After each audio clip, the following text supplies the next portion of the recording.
Welcome to another one of Mr. Lang's vlogs. Today we're going to go over the Pacific and the rest of World War II, starting with when Singapore surrenders. Singapore is going to surrender to the Japanese, and soon after, the US is going to surrender at the Philippines as well. And when we do, we are going to suffer a very big defeat. And the worst is yet to come at the Bataan Death March. After the US surrenders at the Philippines during World War II, the US POWs are marched 60 miles in the blazing heat to a POW camp in the Philippines. 76,000 prisoners, 12,000 being American. They were executed as they walked. They were treated brutally. They were killed right in front of everybody, standing in line, single file, carrying things, carrying dead bodies, carrying... It was just overall a horrendous experience. The British soldiers, as you can tell, they were treated horribly, just like the Americans were. This is a British soldier here. You can see that they were absolutely starved to death and really were in haggard shape because of this. Now, the Burma campaign, again, is through the Burma Road, and we still couldn't get a foothold in that either. And the Allied start to think, all right, we need to do something about all this.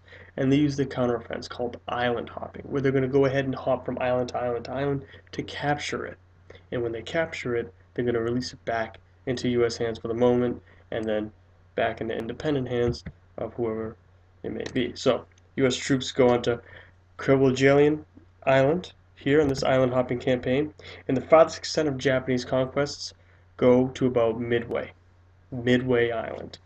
And that's when we start beating them back. Okay? Lieutenant Colonel Jimmy Doolittle was the first U.S. raids on Tokyo in 1942 because we had gotten close enough, thanks to the island hopping campaign, to start bombing mainland Japan. We have the Battle of the Coral Sea in 1942, a naval battle, the Battle of the Midway Islands. Again, very pivotal because when we win that, that literally being the midway point between Pearl Harbor, the U.S., and the Japanese in the Pacific, now we have a foothold and we can continue on towards Japan. Okay, gotta love the Dr. Seuss cartoon, right? Turning the tides of the war. Now, the Japanese kamikaze planes scourge the whole South Pacific. These kamikaze planes are suicide bombers. They're going to go ahead and literally take their planes and use them as bombs and missiles and dive bomb them into ships. That's what they do in order to do the most amount of damage, because they don't believe in surrender. Now, in Guadalcanal, this is the turning point in the Pacific. The U.S. clung to this island for 6 months with furious fighting. The Japanese try again in November to take it, but it fails. And so there is hope that we can get to mainland Japan. And so with that, we continue onward in our campaign.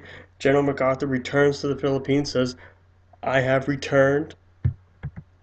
And at Iwo Jima, the very famous, the U.S. Marines on Mount Suribachi, raising the flag on Iwo Jima in 1945. So we're getting close. Getting close. It's close that we even get to the Battle of Okinawa. Now, this was the bloodiest battle in the Pacific. Proved the U.S. could not invade mainland Japan because the Japanese did not believe in surrender and would fight to the last man. Now, the Japanese dug into the ground and fought to death. No prisoners. None whatsoever. And many kamikazes ensued because of this. Kamikaze being the people themselves coming with bayonets ready, charging the actual soldiers. Again, we realized they fought to the very last man. They would do that in mainland Japan. We had to think of some other way to end this war. We also had Japanese internment camps. The U.S. did take Japanese and rile them into camps altogether. And even though we forced them into these relocation camps, it was for the safety of the U.S. people. Again, they were treated much better than the Jewish, much better than the U.S. and British and the Japanese POW camps. However, we did rile them up to internment camps. We also have the Zoot Suit riot here in the U.S. Again, sailors had beat Mexican Americans, and this was called the Zoot Suit riot. It's due to a lot of the pressures that are going on in these racial prejudices. And they only were called Zoot Suits because that's what they wore, which was cool back then. So the Allies agreed they have to divide up at Potsdam. They have to divide up Germany. Since FDR is dead, they meet with Truman. and the Manhattan Project occurs. And it's been going on. Truman had no idea about this until after FDR's death, when they said, hey, we're making an atomic bomb. So we have Little Boy, Fat Man, two of the bombs. There's also Trinity, which was dropped in New Mexico as a test. But nevertheless, Little Boy and Fat Man will be dropped on Japan. Now, Colonel Paul Tibbets takes his bomber, the Enola Gay, drops the atomic bomb on Hiroshima, August 6, 1944. 70,000 killed immediately, 48,000 buildings destroyed, hundreds of thousands dead due to radiation poisoning and cancer later on in life. And this is the beginning of the atomic age. And Nagasaki was next, just days later. And when that happens, it's 40,000 killed, 60,000 injured. And the devastation continues. Now, we didn't have any more bombs, but the Japanese didn't know that. We can tell the survivors were scarred. There are many memorials there today. Now, what if an A-bomb landed in Franklin? Again, you can see the damage it would do. It wouldn't be as huge as a hydrogen bomb, but nevertheless it would do some damage. And again, the circles represent the different radiation rings. Anything within the first two rings would be, well, first ring would be vaporized, second ring, third ring would be dead, the last ring would be any type of radiation, and the radiation, depending how the wind is blowing, could go either way. Okay. So VJ Day, that's when Victory over Japan Day, September 2nd, 1945 happens.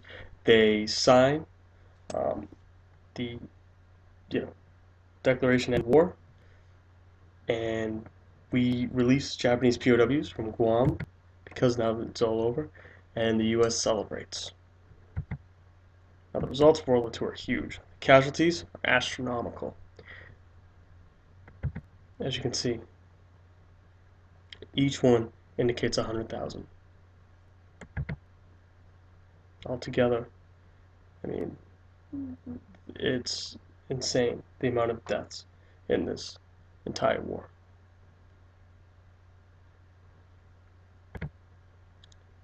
And we also have massive human dislocations, people's homes, villages, towns blown up, houses nowhere to be found, got to find new places to live. And the US and the USSR both emerge as the two superpowers of the later 20th century. And they're going to be butting heads throughout the Cold War, which you'll see. Germany gets divided up between different nations. USSR gets their half. US, France, and Britain get their sections as well. We do create the United Nations in order to make sure that something like this never happens again. And we also create the Universal Declaration of Human Rights, making sure that none of this happens again, that every individual in the entire world has a certain amount of rights that can't be taken from them. Now, the Nuremberg war trials are what we call the crimes against humanity. These are the men, the Nazis, that again said all these things, did all these horrible atrocities. They are put on trial. And we also have the Japanese war crime trials as well. Now, we have future presidents that were in this war. I'd love to see if you can name some. Let's see if you can name them. It's pretty interesting, right? Should be some familiar faces. We start the space race soon after this. The early computer technology comes out of this, World War II, including the Mark I and the Colossus. And a lot of these third world nationalist movements come out of this. Decolonize the European empires, no more colonies. We said it only created this conflict. And the world we live in today was formed by the events of World War II and its immediate aftermath. Alright, I'm Mr. Lang. If you have any questions, you know where to reach me. Have a great rest of your day.